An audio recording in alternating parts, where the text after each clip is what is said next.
Hello students, कैसे हैं आप लोग। हमारा नाम दीपक है और ये हमारा चैनल है साई एकेडमी फॉर सक्सेस। और हम लोग एक बार फिर से तैयार हैं चैप्टर नंबर 2 केमिस्ट्री का। एक चैप्टर हम लोग करने वाले हैं क्लास 9th के लिए। और इससे पहले बच्चों हमने एक चैप्टर कर लिया है 9th का, चैप्टर 1 केमिस्ट्री का ही। Is matter around us pure, ये चैप्टर का नाम है। क्या हमारे आसपास के पदार्थ शुद्ध हैं या नहीं। सबसे पहले हमें जानना होगा कि हमारे लिए शुद्धता की क्या परिभाषा है, यानी what is the meaning of pure for us. हम सभी के लिए प्योर का क्या मतलब है। हर किसी व्यक्ति के लिए प्योरिटी का अलग अलग अर्थ होता है। But if we are talking about science, लेकिन अगर हम साइंस की बात करते हैं तो साइंस के लिए प्योरिटी का एक अलग ही अर्थ होता है। तो जानने के लिए इस वीडियो को लास्ट तक देखिएगा, जहाँ तक भी चल सकते हैं। और हमारा जो पहला स्लाइड आपका है, वहाँ पर एक छोटी सी डेफिनेशन है मैटर की, जो कि इससे पहले वाली चैप्टर के अंदर भी हमने डिस्कस की थी। और अगर अभी तक बच्चों आपने वो चैप्टर नहीं देखा है, उसकी 3 वीडियोज़ हैं। अगर आप वो चैप्टर देखना चाहते हैं तो या तो डिस्क्रिप्शन से आप लिंक ले लीजिए, अदरवाइज़ प्लेलिस्ट आप जाएंगे, यूट्यूब में अंदर प्लेलिस्ट है और प्लेलिस्ट के अंदर जाके आप वहाँ से साइंस की 9th की सभी वीडियोज़ को देख सकते हैं। और 6th की वीडियो भी हम बना रहे हैं, 6, 7, 8, 9, 10 अभी शुरुआत की। धीरे धीरे सभी वीडियोज़ आपको वहाँ पर मिलेंगी। आपको करना क्या है, सबसे पहले आपको चैनल को सब्सक्राइब करना है और बेल आइकन को प्रेस करना है, ताकि सारी नोटिफिकेशन आप तक पहुँच जाए। आइए शुरू करते हैं हम लोग। हमारी जो पहली स्लाइड है, इस पे लिखा है मैटर। तो बच्चों, anything which has mass and occupy space is called matter. तो जो भी चीज़ें हैं, जो भी जिनका भी एक मास होता है, कोई भी ऑक्यूपाई करता है स्पेस, तो उसको हम लोग मैटर कहते हैं। मैटर 3 प्रकार का हो सकता है, सॉलिड, लिक्विड और गैस।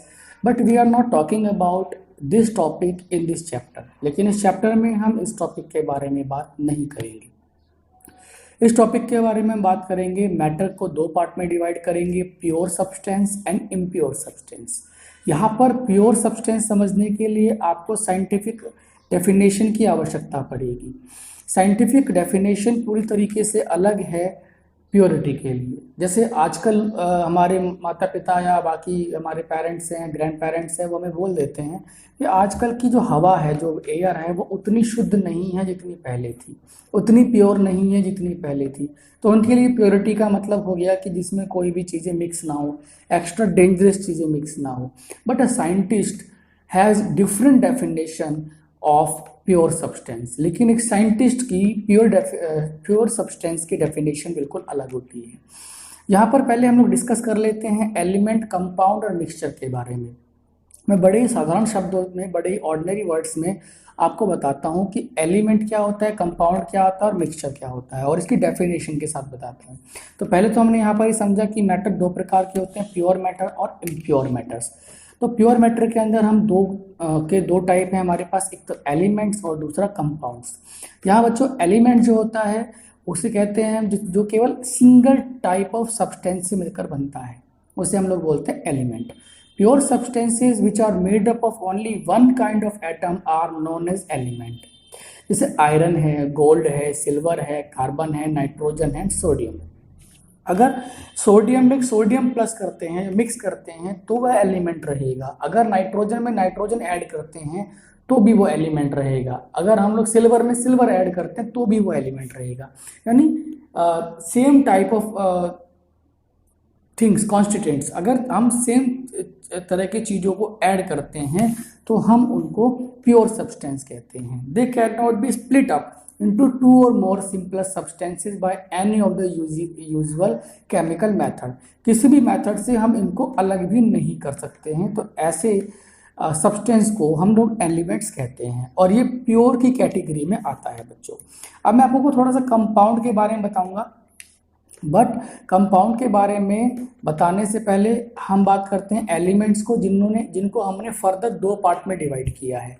पहला मेटल्स और दूसरा नॉन मेटल्स। अब बच्चों, आपने 6th में, 7th में, 8th क्लास में भी मेटल और नॉन मेटल के विषय में पढ़ा है, और आगे 10th क्लास के अंदर भी आप मेटल्स और नॉन मेटल्स के बारे में पढ़ेंगे। इसको धातु और अधातु कहते हैं।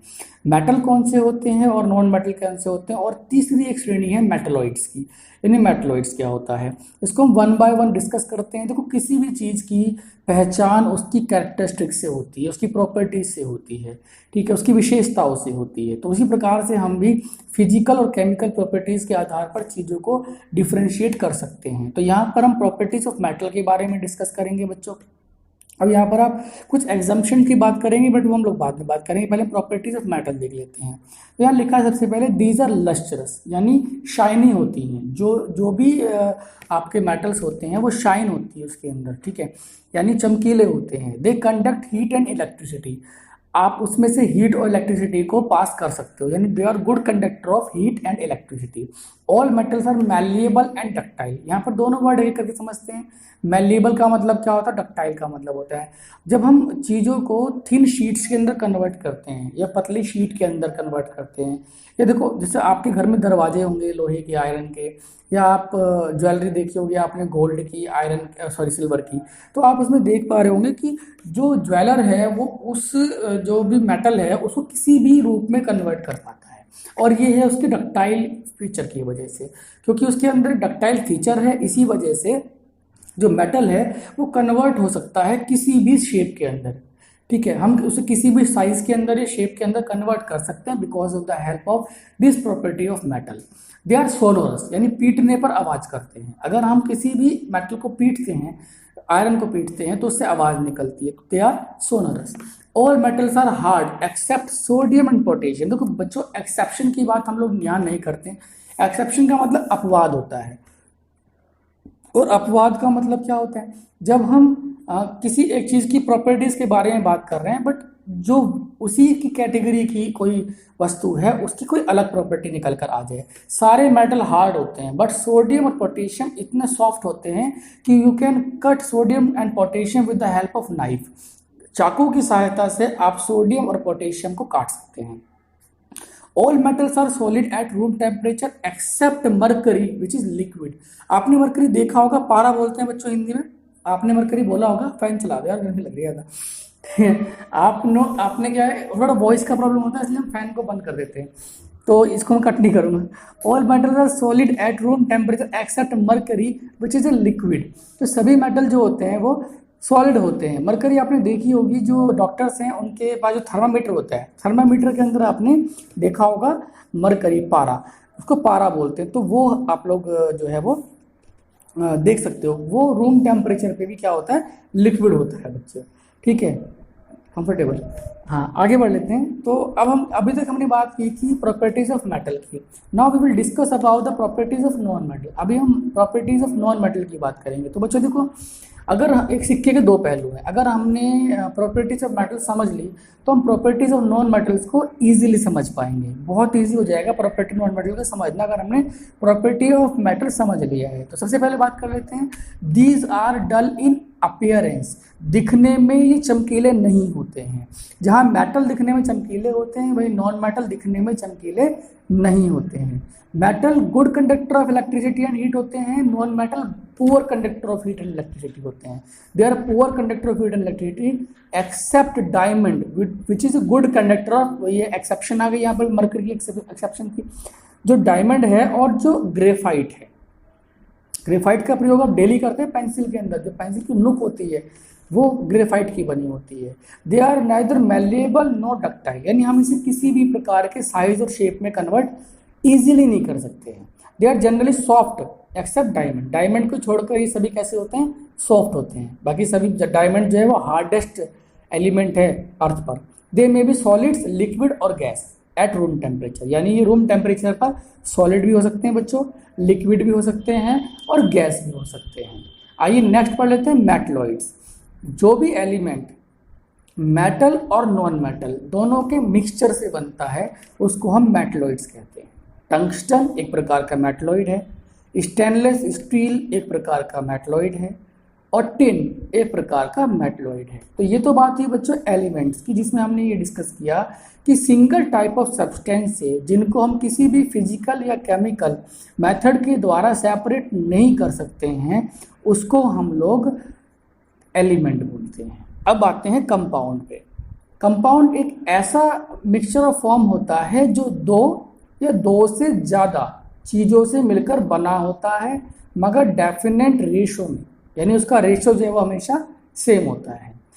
It can be decomposed into its constituents element by suitable chemical method. ये केमिकल मेथड द्वारा या फिजिकल मेथड द्वारा इसको दोबारा से अपने वास्तविक रूप में प्राप्त किया जा सकता है। जैसे एग्जांपल है बच्चों वाटर, H2O हाइड्रोक्साइड, हाइड्रोजन के एक एलिमेंट और ऑक्सीजन के 2 एलिमेंट मिलकर एक कंपाउंड बनाते हैं जिसको हम लोग H2O यानी हाइड्रोक्साइड बोलते हैं। अगर हम चाहें तो हाइड्रोजन को अलग कर सकते हैं और ऑक्सीजन को अलग कर सकते हैं, वी कैन सेपरेट दीज। तो यह दोनों में एक डिफरेंस आपको पता लगा होगा कि element single type of substance से बनते हैं जबकि कंपाउंड 2 या 2 से ज़्यादा चीज़ों से मिलकर बनते हैं और दोनों ही प्योर होते हैं और एक को डिफ्रेंशिएट यानी अलग किया जा सकता है और दूसरे को अलग नहीं किया जा सकता है। तो बच्चों यहाँ हमने सीखा कि प्योर सब्सटेंस क्या होते हैं, प्योर सब्सटेंस कितने प्रकार के होते हैं और प्योर सब्सटेंस जो है उनके कितने टाइप्स होते हैं। मैं एक बार फटाफट आपको रिवाइज करा देता हूँ। प्योर सब्सटेंस जो होते हैं वो 2 टाइप्स के होते हैं, पहला एलिमेंट और दूसरा कंपाउंड। एलिमेंट 3 प्रकार के होते हैं, metal, non metal and metalloids. और कंपाउंड जो है उसका कोई प्रकार नहीं होता, कंपाउंड 2 प्रकार से मिलकर बनते हैं, 2 या 2 से ज़्यादा चीज़ों से मिलकर बनते हैं। नेक्स्ट वीडियो का वेट कीजिएगा, मैं जल्दी ही इम्प्योर सब्सटेंस के बारे में वीडियो बनाऊंगा।